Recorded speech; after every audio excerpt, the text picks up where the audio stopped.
Okay, here it is, and thank you for joining us. We're 4 minutes away from victory at 23:56 hours, and once this ticks over, we should gain the victory points to win the game.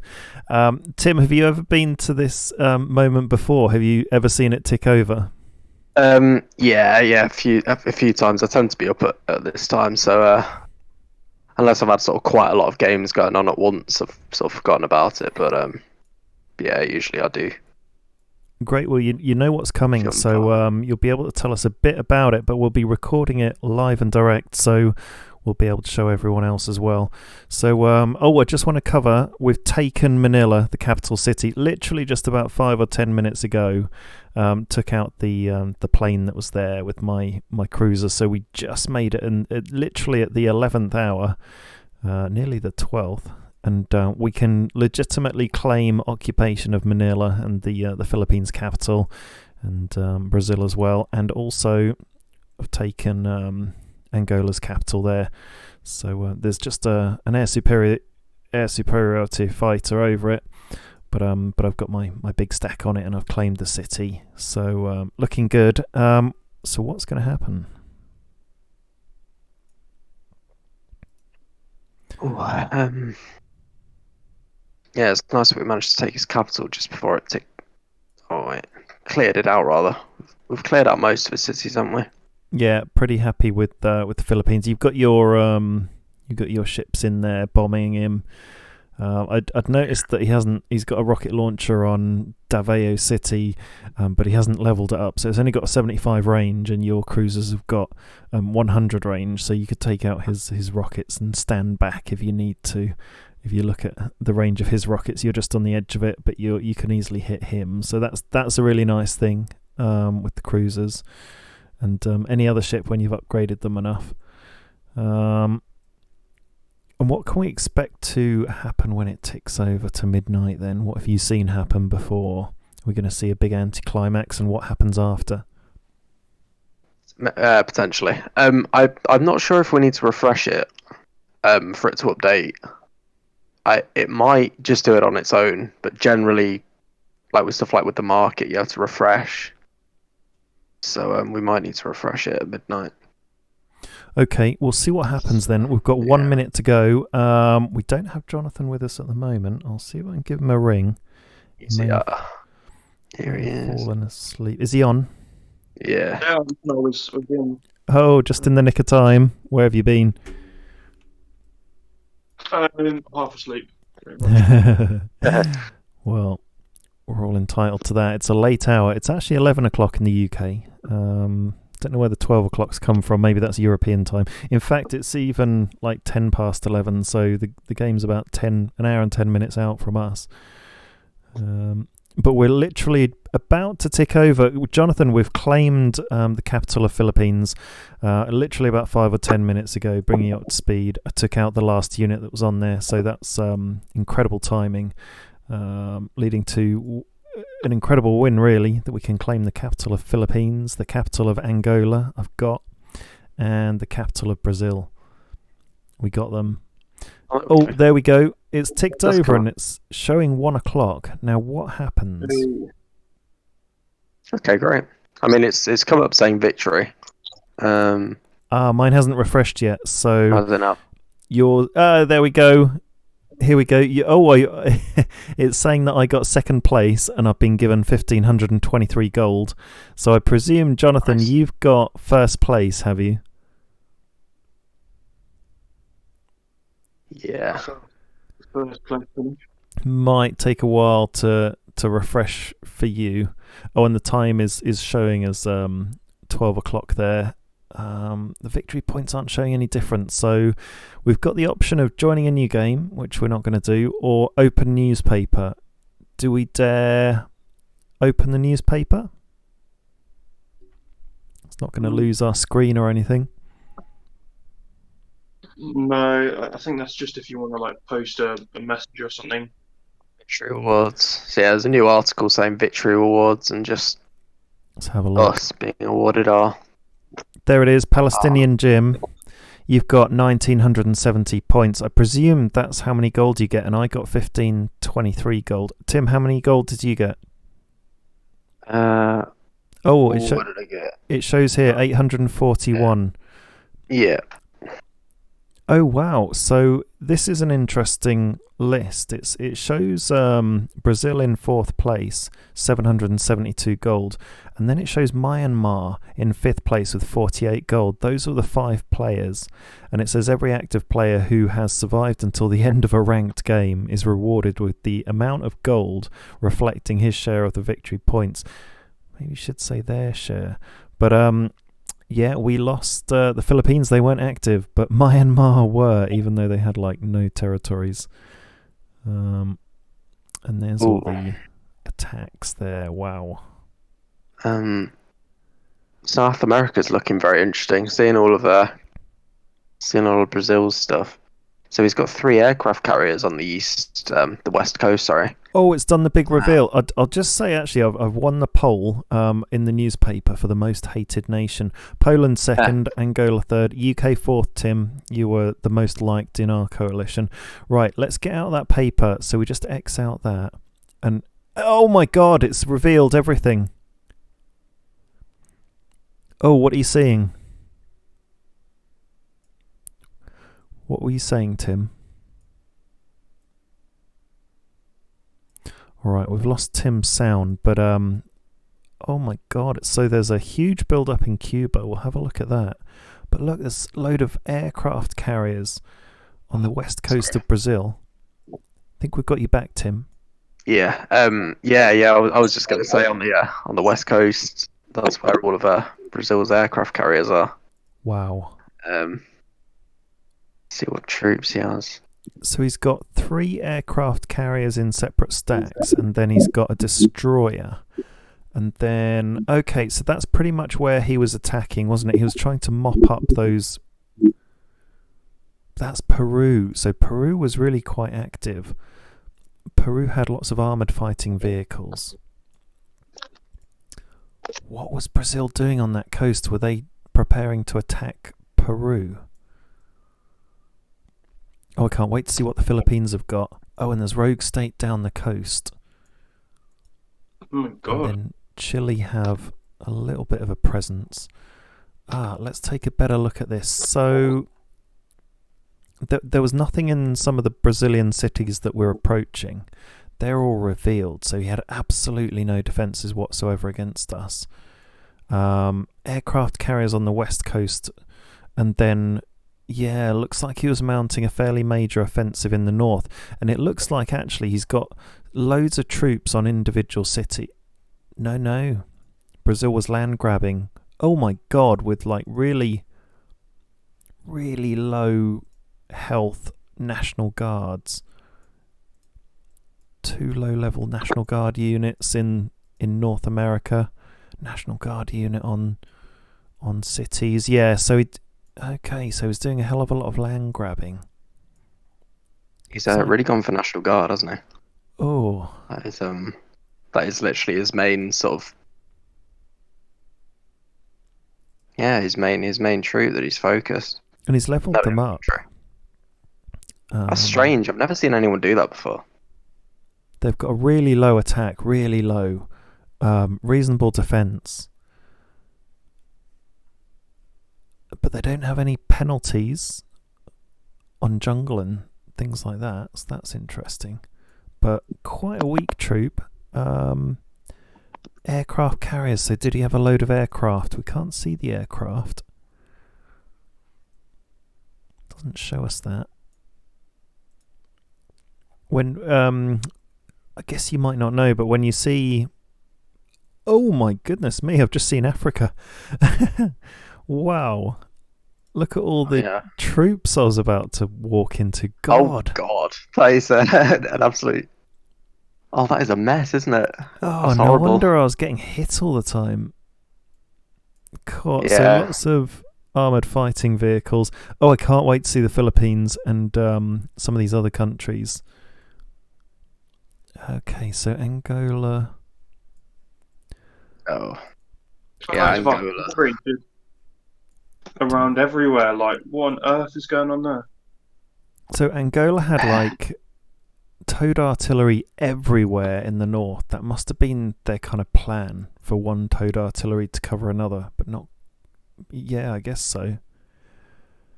So just to gradually wear you down by attrition. That must have been when they were really attacking and taking ground, and more artillery in the north. And then armoured fighting vehicles, but not many troops. Maybe I took out all their troops, but really not many infantry at all. They've got like one in the far north. The DR Congo had a relatively equal mix of troops and recon battalions. Wow, no wonder Africa was tough. Okay, so Philippines, what have they got? Let's look at. Oh, look at New Zealand. They've got loads of stuff. So combat recon everywhere. Just single units of combat recon and motorised infantry, quite highly levelled up. And then it looks like the Philippines were using armoured fighting vehicles, quite highly levelled up, and motorised infantry to try and take over New Zealand, but New Zealand fought back. Looks like they fairly easily took over Australia with air mobile infantry and combat recon vehicles. We saw big stacks of air mobile infantry. Oh, and shall we see what my frigate was attacking forever? Oh, wow. So they were attacking a stack of 2 combat recon vehicles and 3 motorised infantry. And they'd probably still be there this time next week. I think it just came up with another victory message, but I'm not seeing a huge amount of resistance from the Philippines, but I'm seeing a big build-up from China. God, we must have taken out a lot of what the Philippines had. What's this up here? Oh, have you seen like an overloaded convoy from Russia? 5 motorised infantry, 4 combat recon vehicles just off their coast, near the north of Japan. Yeah. Gone swimming. Anything interesting to note from you, Tim? What about China? Not really, no. Oh, it's not China, it's Vietnam. They've got quite a lot going on. Jonathan, your thoughts? Yeah, you can just see when like a country's left on its own and it goes AFK, like how they just build up and just stick like a combat recon and troops in like every single province, and it just goes to show how difficult it is to take back a country from a player who is no longer in the game. Yeah, you've just got to inch your way through. I think that's pretty much what happened in Africa, and that's obviously what you called happening in Vietnam, and well avoided. Pretty much nothing left in Russia, but they've got one big stack they were sort of sending away somewhere there. And any other countries we haven't quite seen? Greenland. 2 motorised, and we haven't quite covered the north. Canada had basically 2 troops, or none at all really. It's the US that has the troops, so Canada had nothing left, but the land wasn't taken. And then there's some rogue states around in North America. We've got Mexico surviving with armoured fighting vehicles and motorised infantry. Not really much left of them. The last of the survival. And here, Cuba. What have Cuba been doing? They've got a big build-up. Like you say, the Cubans must have been left to become computers, and they just build up something on every spot. So they've got armoured fighting vehicles and combat recon vehicles and motorised infantry, and they're all fairly well levelled up. The combat recons are really highly levelled up. They've got their air superiority fighter they must have started the game with, and their artillery they started the game with. We all started with a towed artillery and an air superiority. Motorised infantry. Oh, you know what I want to show you? What's left on Fiji and the Kerguelen Islands, because that's what I failed against. Kerguelen, they never healed and they're on 1.5 health, so that's a bit odd. because they should be back up to quite a full health by now if they were going to heal one. Oh no, but they don't heal because there was no city there. Oh, interesting. So that's the Kerguelen Islands. And then Fiji, let's see, because I never saw the result of that battle. Oh, they're back up to full health because they're on a city that gives them 1 hit point per day. Okay. Well, that's a hell of a reveal. I'd say the most interesting thing to a certain extent, I guess, is Brazil and South Africa. And look, our victory points have flipped over. So we've got 4,334 out of 4,255. So we went over by about 80 something. My maths isn't too good on the fly. But what are your thoughts on the game? I mean, at one stage, well, obviously Brazil stuck with it, but Philippines was doing well for the first 3-4 weeks. So was Brazil. So it would have been nice if they had sort of joined forces maybe and formed another big coalition to take on. But I guess we still ended up with a big coalition to face, but there just weren't really much of a problem to deal with in the end. No, I thought we'd. So yeah. Yeah, I thought we'd face a lot more resistance than we did, even if we'd hit those aircraft carriers. I don't think they'd have held us back. Aircraft carrier and destroyer in their biggest stack. And the aircraft carrier itself, its stats are no good. It's all about the aeroplanes that it carries. And I guess they were building these attack helicopters. Oh, okay, so I found a stack near Oruro, near the aircraft carriers, where Brazil have 3 attack helicopters and 1 helicopter gunship, and it looks like that's what they were using along with the National Guard to attack the remainder of the people left over in that part of South America.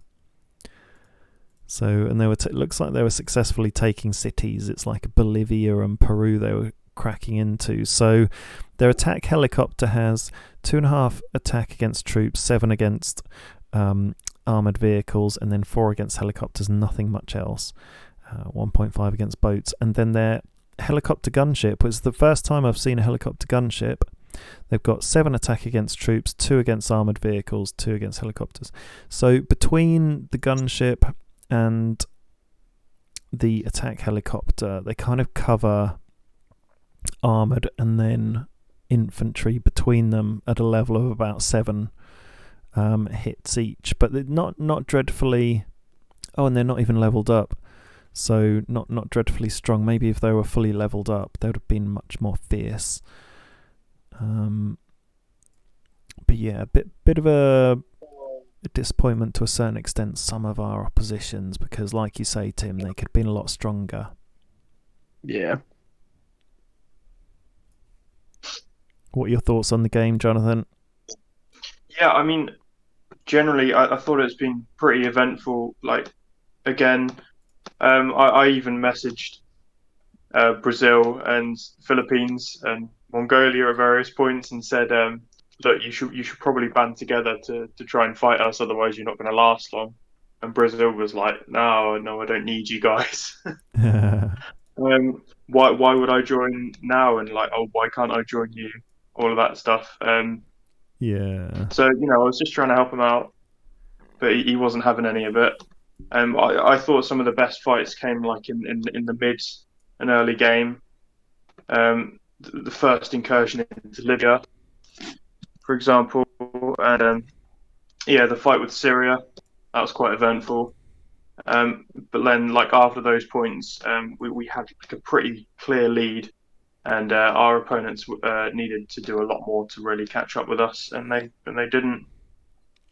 Yeah, they didn't quite band together.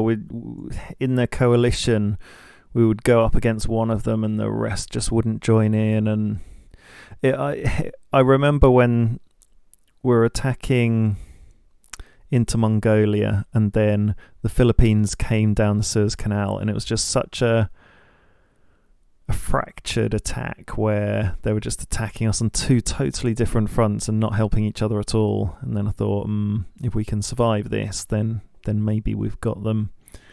But cool. Do you remember the bad old days where you started as Poland in that little area with your 5 home cities or however many it was? I started in France and Tim started in the UK. Didn't have the rest of Ireland.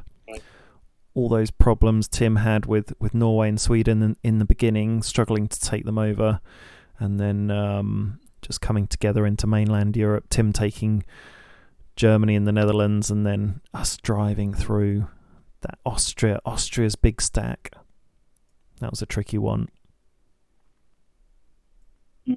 Yeah, we did have some fights earlier in the game when everyone was still active. Well, what a game. That's the big reveal. That's our victory. And we'll be moving on to another game. We're thinking Call of War. We don't know when that'll be, in the next week or so, next few days. Who knows? But if you've followed us this far, I would say have a think about subscribing, and we'll see you in the next game. Any last thoughts, boys? I mean, it's pretty good going to sort of come into your first game and get the win. Sort of ideal scenario for the series and everything. So yeah. Oh, it was great. Yeah, I got lucky. I had 2 experienced players that I could learn off, so that was great to have. And Jonathan gave me a lot of support with his anti-air and so on, radar, and your ships. So we did a good team. Yeah, it was very handy to kind of like each play to the country's strengths, and I did feel like we all learnt a lot, which is always good. Yeah, we kept learning all the way along. We'll be able to. It'd be great to come back to this game one day and play it again with all of our strengths and what we've learned and how we'd do things differently. But maybe we could do that with Call of War. Similar sort of game. Same developers. So we'll see. Well, for the last time in this game, it's goodbye from me, and it's goodbye from them. See you later. Over and out.